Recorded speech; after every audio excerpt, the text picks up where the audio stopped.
Pakistan note छाप दिया, उसको किसी ने पढ़ाया नहीं। आज हम लोग यहाँ से 100 रुपया लेके जाते हैं, वहाँ 250-300 हो जाएगा। अब वहाँ पे आटा 350 रुपए किलो। इतनी लेवल तक में गरीबी चली गई। तो लोग आरबीआई गवर्नर को थोड़े खोजेंगे, सरकार को खोजेंगे। बाकी के देश व्यापार करना नहीं चाहिए, लेकिन नोट बदलना भी करप्शन को कम करने के लिए जरूरी है। भारत में नोट छापने के लिए 4 प्रिंटिंग प्रेस। अब बात आती है कि तो पता है कि जितना का नोट छापना है, समझदारी ये है कि उतना वैल्यू का आपके पास सामान होना चाहिए। यानी अगर देश ने 10 लाख का नोट छाप दिया तो देश के पास 10 लाख वैल्यू का कुछ ना कुछ होना चाहिए। इंडस्ट्रियलाइजेशन होना चाहिए, सोना होना चाहिए, कोई ना कोई उस वैल्यू का चीज होना चाहिए। यानी आपके देश में जितना नोट छापा गया है, अगर उतना नोट के वैल्यू के बराबर आपके देश में इंडस्ट्रियलाइजेशन या गोल्ड रिजर्व रहे, तो ही जाके क्या रहेगा, बैलेंस रहेगा। क्योंकि नोट जो प्रारंभिक तरीका ही था नोट छापने का कि जितना का नोट छापेंगे उतना का सोना रखना पड़े, लेकिन अब सोना से ज्यादा वैल्यू इंडस्ट्रीज का हो गया है, शेयर का हो गया, ये सब का वैल्यू हो गया है कि नहीं हो गया। तो दोनों को बैलेंस रखना जरूरी है कि नहीं। अगर पता चला कि इंडस्ट्रीज है, ये नहीं है, इंडस्ट्रीज नहीं है और नोट छाप दिए, तो क्या गरीबी दूर होगा? कभी गरीबी नहीं दूर, बल्कि इसका महंगाई बढ़ जाएगी। इतना तो दिमाग में बैठ गया होगा कि दुनिया का कोई आदमी नोट छाप के गरीबी दूर नहीं। अगर आपने नोट छाप दिया तो पहला बात कि आपका देश की करेंसी डिसबैलेंस हो जाएगी, वैल्यू क्या हो जाएगी, डिसबैलेंस। और जो भी देश अगर ये डिसबैलेंस करने की कोशिश करेगा तो बाकी के देश उस देश के साथ व्यापार करना नहीं चाहेंगे, क्योंकि डिसबैलेंस एक ना एक समय के टाइम पे वो देश को क्या कर देगा, डुबा देगा। यहाँ पे पाकिस्तान के पास नोट, अब उसके पास क्या है, नोट छाप दिया, उसको किसी ने पढ़ाया नहीं। जब उसको नहीं पढ़ाया गया तो छाप दिया। आज हम लोग यहाँ से 100 रुपया लेके जाते हैं, वहाँ 250-200 हो जाता है, 250-300 हो जाएगा। अब बताइए यहाँ से 100 रुपया लेके जाए, अब वहाँ पे आटा 350 रुपये किलो है। अपने यहाँ के हिसाब से 100 रुपया फिर भी महंगाई है कि नहीं? अरे अपने यहाँ 100 रुपया आटा हो जाए तो बवाल हो जाएगा।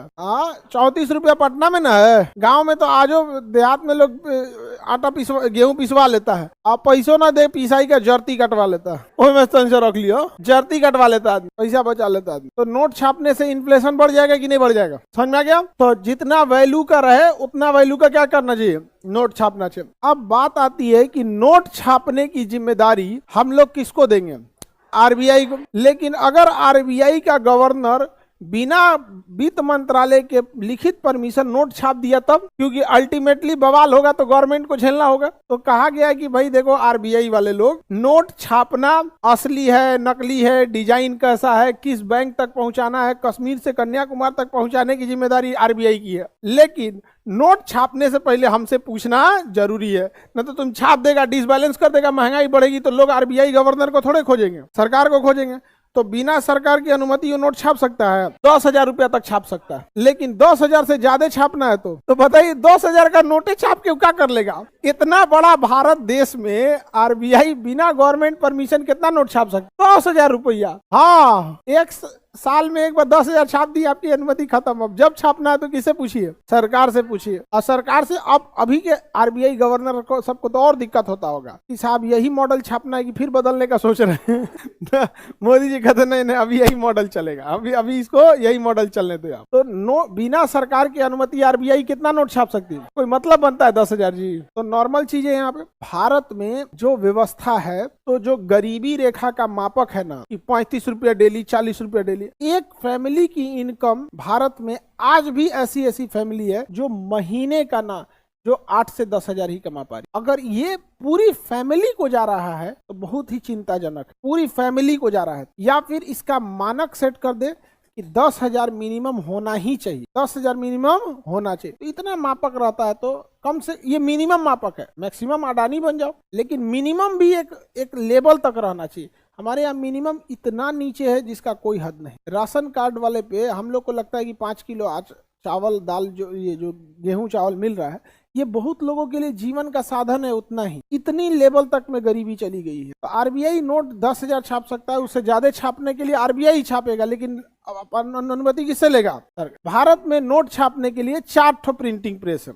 कितने प्रेस है? 2 केंद्र सरकार अपना रखी है और 2 आरबीआई को रख। छपने के बाद कंप्लीटली किसके पास जाता है? आरबीआई। चाहे वो सेंट्रल गवर्नमेंट के कारखाने से छपे, चाहे आरबीआई के, जाएगा किसके बाद? आरबीआई किसको देगी? बैंक को। अब बैंक किसको देगा? पब्लिक को। किसको? पब्लिक को। अगर नोट बंद करना है तो सेम प्रोसीजर, पब्लिक किसको देगी? बैंक। बैंक किसको देगा? आरबीआई। आरबीआई क्या कर देगा? अब कुछ करे, डिस्ट्रॉय करे, चाहे माचिस मारे, आग ताप जाए, अब जो करना है करे। अब जो पुरानका जो 1000 रुपया वाला नोटवा बंद हुआ था उसका अब क्या किया होगा? अब कुछ भी किया हो तो आरबीआई के पास टोटल प्रिंटिंग प्रेस 2 और सेंट्रल करेंगे टोटल भारत में 4। समझ में आ गया कि नहीं आ गया? सेंट्रल गवर्नमेंट अपना भी रखी है, क्योंकि अगर आरबीआई का काम नहीं किया तो भाई सेंट्रल गवर्नमेंट का भी अपना रहना चाहिए। आरबीआई के पास, सेंट्रल गवर्नमेंट के पास जो है वो कहाँ है? एक देवास में है। कहाँ है? मध्य प्रदेश के देवास, और एक नासिक में है। देवास। और आरबीआई के पास कहाँ है? हैदराबाद और शाहबादी। हैदराबाद और एक शाहबानी, ये पश्चिम बंगाल में है। कलकत्ता के पास है शाहबादी या शाहबानी, कलकत्ता में है यहाँ पे। तो टोटल कितने प्रिंटिंग प्रेस हो गए बाबू? 4 प्रिंटिंग प्रेस हो गए। आरबीआई के पास 2, इनके पास 2। समझ में आ रहा है कि नहीं आ रहा? तो जबकि मिंट मतलब समझते हैं? टकसाल, सिक्का छापने वाला, वो कितना है? 5। तो भारत में सिक्का छापने वाले 5, जिन्हें टकसाल कहा जाता है। ज्यादा खर्चा आता है सिक्का छापने पे। ज्यादा खर्चा किस पे आएगा? क्योंकि सिक्का मेटल का होता है, महंगा पड़ता है, और नोट छापने में उतना महंगा नहीं आता है, क्योंकि नोट की वैल्यू बड़ी हो जाती है। जैसे 500 का नोट छापना है तो सरकार को लगभग 4 रुपये, 3.5 से 4 रुपये के आसपास का खर्च आता है। अब इसमें सरकार को लॉस जाता है, क्योंकि आप जब 500 रुपये का नोट लेते हैं तो कंप्लीटली आप 500 का, या तो आप 500 रुपये के काम किए होंगे या 500 रुपये का सामान बेचे होंगे, अब बदले में 500 का नोट ले लिए होंगे। और जो उसको छापने में आरबीआई का 3.5 रुपया आया है वो तो आप देते ही नहीं है। देते हैं? तो आरबीआई को हर साल ही घाटा लगता है नोट छापने पे, और उसके बाद भी ये घाटा कब गड़बड़ हो जाता है? जब नोटवा गला देते हैं आप लोग, धो देंगे, कोनो कपड़ा में खींच देगा, कोनो कुछ कर देगा, नहीं समझे? तो आरबीआई ऐसा नोट बनाना चाह रही है जो लंबे समय तक चले। तो वर्तमान समय में जो नोट आ रहा है आप देखिएगा वो ठीक ठाक आ रहा है, हल्का प्लास्टिक कोटेड रहता है यहाँ पे, वो ना ज्यादा नहीं। पहिल का जो रहता था वो गांधी जी के एज उसके ऊपर लग जाता, गांधी जी के उम्र का प्रभाव पड़ जाता था। अब आप समझिए, आप किसी मॉल में गए, 50 रुपये का सामान खरीदे, 50 रुपया पैसा दिए, और अगर आपको चिमकीली लेना है, चिमकीली मतलब सोचते थैली, प्लास्टिक, कैरी बैग बोलता है, हम लोग तो चिमकीलिए बोलते थे। तो कैरी बैग लेना है तो 3 रुपया अलग से मांगता है, 5 रुपया अलग से मांगता है। यही काम वो अगर आरबीआई करने लगे कि नोटवा को छापने में कागज आपके घरे से आया है, 500 रुपया का अगर आप मजदूरी किए हैं तो 500 रुपया लीजिए, लेकिन है जो नोटवा है 3.5 रुपया दीजिए, 4 रुपया दीजिए, इसको 3.5 4 समझिए, 500 रुपया के नोट पे 4 रुपया छापने में लगाए, इसको लाइए, देंगे आप? समझ में आ गया? कुछ नहीं देते हम लोग। कितना नोट छापा गया होगा, ये मौद्रिक घाटा में आता है। ये इसे प्रिंटिंग जो करते हैं लोग ना, इसमें भी घाटा लगता है सरकार को। बार बार जो नोट बदला जा रहा है, इससे एक लंबा घाटा लगता है सरकार को। लेकिन नोट बदलना भी एक तरह का करप्शन को कम करने के लिए जरूरी है। तो नोट चेंज किया जाता है तो करप्शन की वजह से, क्योंकि अगर सपोज कीजिए, करप्शन इन द सेंस एक ही चीज होता है, अगर कोई इंसान टैक्स दे रहा है तो समझिए करप्शन करना बड़ा मुश्किल हो जाएगा। मुश्किल कैसे होगा? समझिए, अगर कोई सरकारी कर्मचारी है और वो महीने का लाख रुपया कमा रहा है, तो वो साल का कितना कमाएगा? 12 लाख। इसमें से कैसहू वो आधा तो खर्चा कर देगा फैमिली में, डेली का राशन पानी, बच्चों का फीस, किराया, बिजली बिल, 12 लाख रुपया उनका बचल, खाएंगे वो, हवा पी के जिंदा रहेंगे, बचेगा कुछ, उसी पे ना वो टैक्स देंगे। लेकिन अगर सपोज कीजिए कि महीने का वो 1 लाख रुपया कमा रहा है, साल का उसके पास 12 लाख रुपया टोटल इनकम, और वो टैक्स भर रहा है कि हम 20 लाख रुपया कमाए हैं। कहां से आया है? बस सबको टैक्स पे ले आ दीजिए, क्योंकि टैक्स जब आप भरते हैं ना तो 2 तरीका होता है टैक्स का। पहला तो भैया हाँ आप कितना देने चाहते हैं दे दीजिए, उसके बाद जब आप कंपटीशन भरते हैं उसका या ऑडिट करते हैं तो उसमें बोला जाता है कि लाए कहाँ से थे, और जैसे करिएगा तो पकड़ा जाइएगा आप। तो काला धन का ना सारा चीज है कि अगर लोग टैक्स देना चालू कर दे तो पता चल जाएगा सोर्स कहाँ है, क्योंकि टैक्स में 2 हिस्सा होता है। पहले तो आप दे दीजिए उसका, अभी हमको सरकार टैक्स वापस कर दी है, भारत सरकार हमारा टैक्स वापस कर दी है। हाँ ज्यादा दे दिए थे हम, कही किया रख लीजिए आप। समझ में आ गया?